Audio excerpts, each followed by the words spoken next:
pesantren. Cek ke gampang. Syadaralun, para Dewan Guru Dayah Ummul Aiman Putri Samalanga Biren menggelar khataman pengajian kitab Uqud Alijain di Komplek Dayah Ummul Aiman Gampong Putuh Samalanga Biren pada Selasa 1 November 2022. Penanggung jawab bidang pengajian Putri Ustazah Saida SH pada Rabu 2 November 2022 menyebutkan khataman tersebut diasuh oleh pembina Dayah Ummul Aiman Tengku Abdul Malik atau sering dipanggil Abi Malik.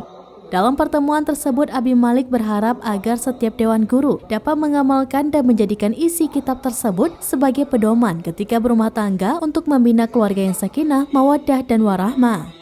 Kitab Uqud Alijain tersebut menjelaskan panduan dalam mengarungi bahtera rumah tangga bagi sepasang suami istri, meliputi berbakti istri kepada suami, mendapatkan pelayanan yang baik dari keduanya, menjaga kehormatan keluarga, menjaga diri dan keluarga dari harta haram, serta selalu berbaik sangka kepada sesama pasangan. Selain itu, isi kitab ini juga menjelaskan tentang kewajiban seorang suami kepada istrinya yang meliputi kewajiban menafkahi dan menjaga pandangan kepada wanita yang bukan mahram ketika berada di luar rumah.